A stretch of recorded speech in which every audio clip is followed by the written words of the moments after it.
तुमचं नाव काय? माझं नाव शिवाजी सावंत माळे, राहणार राहणार पलूस, जिल्हा सांगली. जिल्हा सांगली. तुम्ही elite future offices private limited कंपनीचे डायबेटिक केअर ज्यूस घेतला होता. तुमची त्यामध्ये शुगर तुमची पूर्वी किती होती, आता तुम्हाला काय फरक पडला? माझी शुगर 450 होती आणि आत्ता माझी 180 शुगर आहे. अच्छा, त्याला आता 5 महिने झाले. 5 महिने झाले. मग तुम्ही आतापर्यंत किती बॉटल घेतल्या? आत्तापर्यंत 4 बॉटल. 4 बॉटल घेतल्या. मग तुम्हाला पहिल्यामध्ये आतामध्ये तुम्हाला काय फरक पडला यामध्ये? आत्तापर्यंत पहिला अशक्तपणा जास्त जाणवत होता आणि फ्रेशपणा वाटत होता. आता फ्रेशपणा वाटतोय, सकाळी लवकर उठतोय, अच्छा, एकदम व्यवस्थित आहे, पूर्णपणे फ्रेश आहे. फ्रेश आहे. तुमची शुगर वाढते किंवा कमी काय आता त्याचा काय दिवस तुम्हाला जास्त पण होत नाही आणि कमी पण होत नाही. आता कंट्रोलमध्ये आहे तुम्हाला शुगर? कंट्रोलमध्ये पूर्णपणे. अच्छा अच्छा. तुमची इन्सुलिन तुम्ही पहिला किती घ्यायचं ना, आता किती वरती आला इन्सुलिन आता तुमचा? इन्शुलिन पहिली घेत होतो सकाळी 10, संध्याकाळी 10. 10. अच्छा, आता 8 घेतो. 8 घेत आहे. अच्छा, म्हणजे तुमचे पहिला इन्सुलिन घेऊन तुमची शुगर कंट्रोलमध्ये नव्हती, आता कमी जास्त होती, कमी एकदम जास्त- चढ उतार होती. चढ उतर. आता ते कंट्रोल जास्त कमी जास्त होत नाही. आता ती शुगर तुमची उलट शुगर जास्त होत नाही, म्हणजे कमी होते. उलट कमी होते पण जास्त होत नाही. जास्त होत नाही, कमी होते. म्हणजे दररोज 5च्या दरम्यान, दिवसा 5च्या अच्छा. दरम्यान माझी शुगर एकदम 60-70 दरम्यान. त्यावेळेला काय तर खायला लागतं. असला आत्ता प्रकार चालू आहे. म्हणजे तुम्हाला भीती नाही शुगर माझी वाढली किंवा त्या मस्त शुगर होणाऱ्या वाढतच परिणामांची वगैरे तुम्हाला काळजी नाही आता?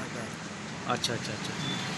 आता तुम्ही ज्यूस कंटिन्यू करणार का नाही करणार? हा हा ज्यूस कंटिन्यू 100% करणार. करणार का? आता तुम्ही परत डायबेटिक केअर ज्यूस घेतला आणि सिबकथॉन ज्यूस घेतला आपला. हो आता तुम्ही हे रेग्युलर आता सेवन करा हो आणि तुम्हाला यातून चांगला फायदा होईल तुम्हाला. हो, हं? चालेल. चालेल चालेल. ठेवू मग. आणि तुम्हाला इलाइट फ्युचरबद्दल काय म्हणायचं तुम्हाला? कंपनी म्हणजे चांगले काम करते किंवा काय करते, तुम्हाला चांगला रिझल्ट आला कंपनीबद्दल किंवा काय म्हणायचं तुम्हाला? कंपनी चांगलीच आहे, काम चांगलंच करते. मी ह्याच्या तिथे एक माझं म्हणजे पर्सनली सांगतो, हां. माझे दात फार दुखत होते आणि दातात अरे, पू अरे, येत अरे. होता. थांब थांब. आणखी एक मला सांगावंसं वाटते, माझे दात दुखत होते. अच्छा. दात दुखत होते, पण त्या दाताच्या खालनं, म्हणजे दाताच्या खालच्या बाजूने पू तयार होत होता. आणि ते पू त्या कुरळ्या ह्याच्यातनं बाहेर येत होतं पू. अच्छा मला वाटत होतं की हा कॅन्सर आहे. अच्छा. मग हे ज्या वेळेला औषध चालू केलं, डायबेटिक केअर ज्यूस तुम्ही डायबेटिक केअर ज्यूस हे चालू केल्यानंतर ते पू यायचंच बंद झालं. घेतलं? अरे वा.